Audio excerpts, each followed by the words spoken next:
Guys, तो इस doubt clear session में आप सभी का स्वागत है और इसमें हम क्वेश्चंस पिक करेंगे जो कि कमेंट सेक्शन में पूछे गए हैं अलग अलग कैंडिडेट्स द्वारा। जो वैलिड क्वेश्चन होंगे उनको ही हम पिक करेंगे।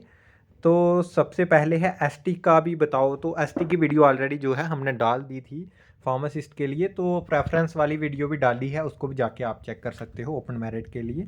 तो एसटी का कुछ दिक्कत की वजह से हम जो है वीडियोस नहीं बना पाए क्योंकि उनकी प्रेफरेंस हमें अभी क्लियर नहीं हुई थी और ना ही किसी कैंडिडेट ने हमारे साथ शेयर की प्रेफरेंस उनकी। तो उसकी वजह से हम एसटी की प्रेफरेंस वाइज वीडियो नहीं बना पाए हैं। तो नेक्स्ट हम देखेंगे but about horizontal reservation PWD. तो यहाँ तक बात है हॉरिजेंटल रिजर्वेशन की, तो पीडब्ल्यूडी की जो है वो 4% रिजर्वेशन रहने वाली है, चाहे वो ओपन मेरिट हो चाहे वो किसी कैटेगरी को बिलोंग करता हो। तो कैटेगरी में ज़्यादातर आपको जो है हॉरिजेंटल रिजर्वेशन देखने को नहीं मिलेगी क्योंकि कैटेगरी की जो सीट्स हैं वो बहुत ही कम है। और जहाँ पे 10 सीट्स हैं या 20 सीट हैं तो वहाँ पे दरअसल 4% निकालना पॉसिबल ही नहीं है। तो उस कंडीशन में जो है रिजर्व कैटेगरी से आपको जो है पीडब्ल्यूडी की रिजर्व सीट कोई भी देखने को नहीं मिलेगी। अगर ओपन कैटेगरी की बात करें तो जहाँ पे 50 सीट्स हैं, 50 सीट हैं, तो वहाँ पे 2 सीट्स जो हैं वो पीडब्ल्यूडी के लिए रखी जाएंगी। तो इसी तरह से जो है आप भी चेक कर सकते हैं कि कहाँ के लिए जो है आपको सीट मिलेगी।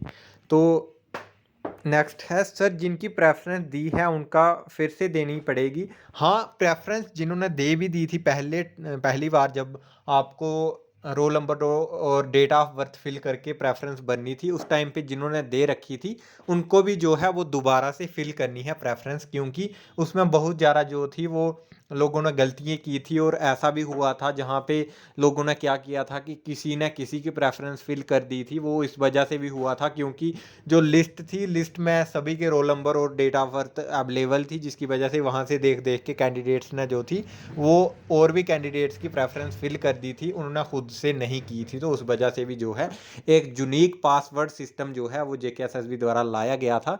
यूनिक पासवर्ड आप सभी को जो है आपके मोबाइल नंबर पे रिसीव होगा एसएमएस की मदद से।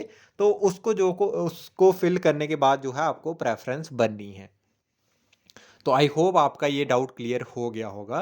तो नेक्स्ट जो है वो है शुभथा लोन है, इनका है फीमेल फीमेल मल्टीपर्पज एसटी का बोलो अकॉर्डिंग टू प्रेफरेंस।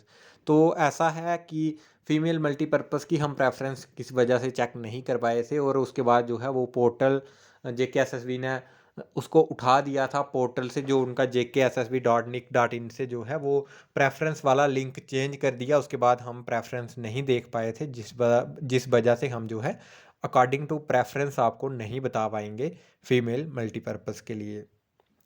तो बियर इज़ आरबीए जम्मू।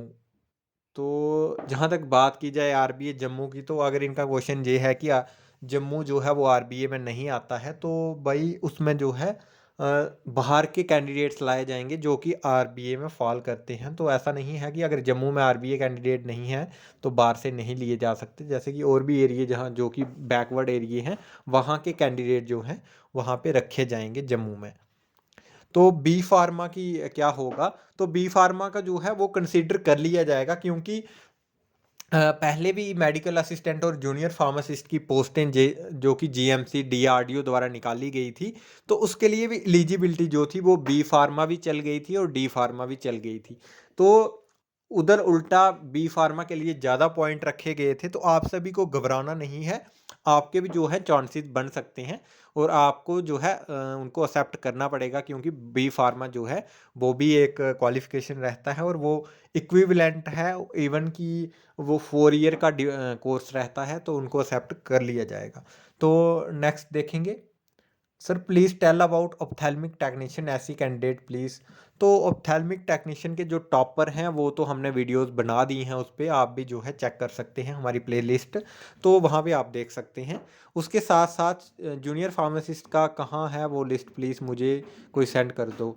तो आप भी जो है वो चेक कर सकते हो, हमारी वीडियोस कैटेगरी वाइज भी हमने अपलोड कर रखी हैं। तो इसी के साथ जो है अगर आपका भी कोई डाउट है तो प्लीज़ जो है वो कमेंट सेक्शन में ज़रूर शेयर करें। तो अगर आपकी भी कोई क्वेरी है तो वो भी आप बता सकते हो। तो एक आखिरी क्वेश्चन हम पिक करेंगे यहाँ पे। तो कुछ कैंडिडेट्स बोल रहे हैं कि जो उनकी मार्कशीट उनके पास नहीं है तो क्या वो जेकेएसएसबी मांगेगा। तो कुछ ये भी डाउट कर रहे हैं कि उनकी जो डॉक्यूमेंट वेरिफिकेशन हो गई है मगर उन्होंने वहाँ पे मार्कशीट नहीं लगाई थी, तो उसकी वजह से जो है वो क्या उनकी डॉक्यूमेंट वेरिफिकेशन कैंसिल तो नहीं हो जाएगी। तो ऐसा कुछ भी नहीं होगा। जिनकी डॉक्यूमेंट वेरिफिकेशन हो गई है तो वो कंप्लीट ही है। उसके बाद जो है फर्दर प्रोसीजर जो है होगा तो वो तो सभी के लिए ही होगा। तो आप सभी को कोई ज़रूरत नहीं है वहाँ पे, अगर आपके पास मार्कशीट है तो आप ले जा सकते हैं, अदरवाइज़ आपको डिप्लोमा होना ज़रूरी है, वो आप सभी को लेना है जेकेएसएसबी ऑफिस डॉक्यूमेंट वेरिफिकेशन के लिए। तो इसी के साथ ही ये वीडियो यहीं पे समाप्त होती है। तो जल्द ही मिलेंगे नेक्स्ट आने वाली वीडियोज़ में।